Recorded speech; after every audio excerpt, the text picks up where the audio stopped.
Hey Greg, hey Paul. Web Snarf here. You can just call me Web. Just kidding. My first name is also Paul, so if you want to avoid confusion, keep calling me Web Snarf, that's fine.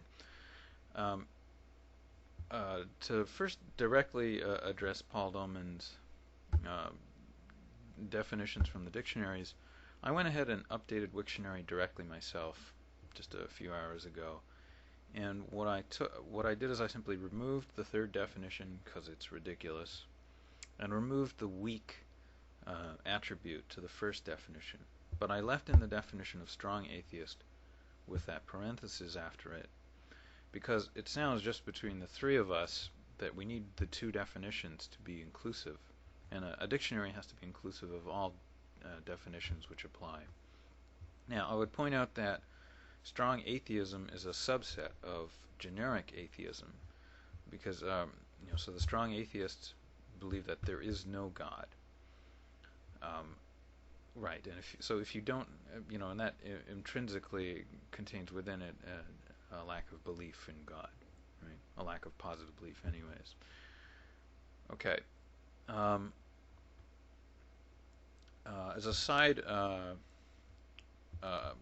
note here, I should explain what my philosophy is, and that is I have a lack of belief in anything. So my philosophy is that I don't believe, period, end of sentence.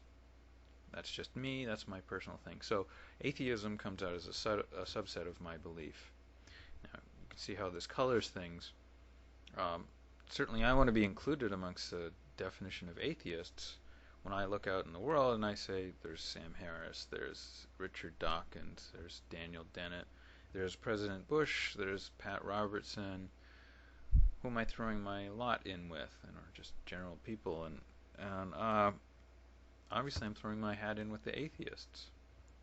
I identify them. So for a word to have a useful definition, it has to be applicable in the general populace, and that means it's got to apply to you, Paul, you, Greg, and myself, and all the other YouTubers or anybody else who's calling themselves an atheist. So from a dictionary point of view, it just has to be inclusive. Okay.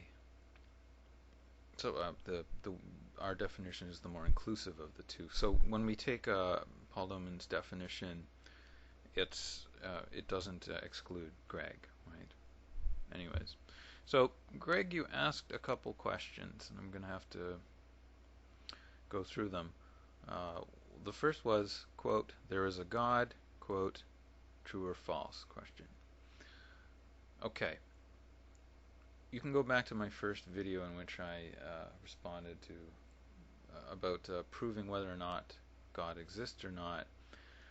And what I say to questions like this is that you have to provide a definition for God.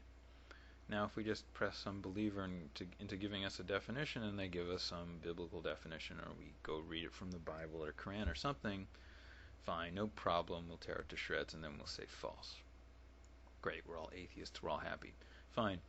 But now, let's say you turn that question around, you press me to come up with an honest definition for God, and then decide whether or not it's true or false.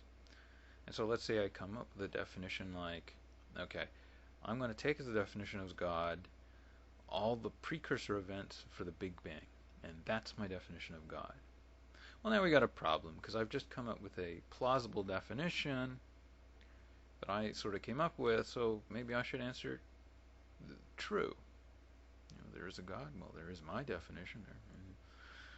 Of course, this now steps into another realm, though. If you look in cosmogony, that's sort of what it's all about. One of the problems with that is that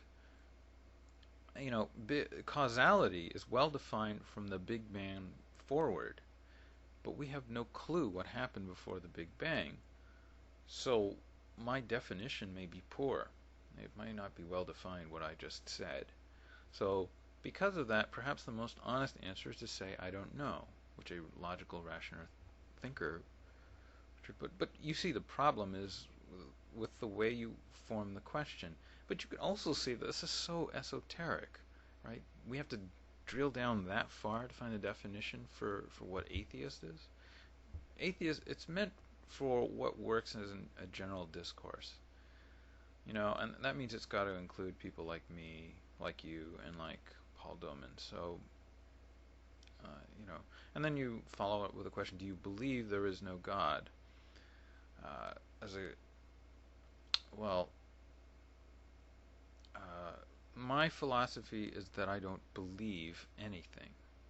I don't believe, period. And I can defend that point of view. So atheism for me is just a subset of that. So your second question here, do you believe there is no God? Answer, no. Because I don't believe anything. Okay. So then you follow up with a question of a chicken. Do I believe that when I cross a road I'll turn into a chicken?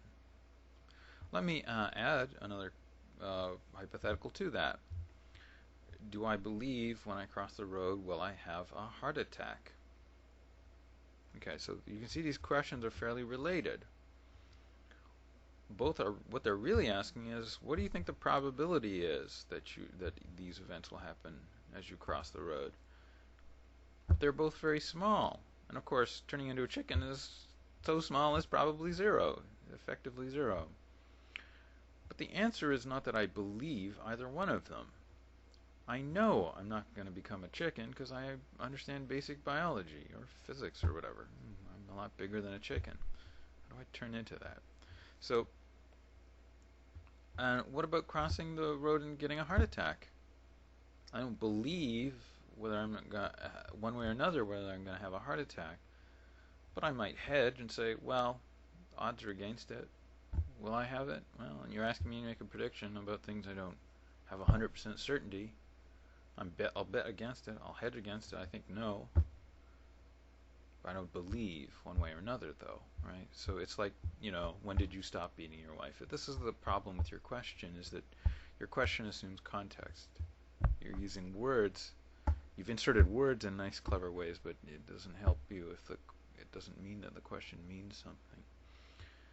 So, are children born atheists? I think my contention is that yes, they are. And this is just a side effect of the definition. It's not atheists trying to claim all children or something. And I can back up this with a more personal story, because I believe that I myself was born as an atheist, and there was a continuation all through my childhood. I owe the YouTubers a story about that, and so I'm going to table that for now. And finally, you ask the question, are Buddhists atheists? And to that I simply respond, technically, maybe they are, right? Unfortunately, none of the three of us are Buddhist experts, so maybe we should ask a Buddhist expert, right? Buddhists say they are non-theist. That to me suggests that they either, one, take no position on belief in a God at all, that is to say, so their members may or may not believe in God, and that's just irrelevant to them, or that they actually don't believe, are told not to believe, and so they are technical atheists. They believe just in their traditions as an alternative. So they're not they don't follow my philosophy because I don't believe in anything. But maybe the Buddhists are technical atheists. Whatever. We have to ask a Buddhist to find out. Okay, so I guess I covered all the bases for now. Anyways, to be later.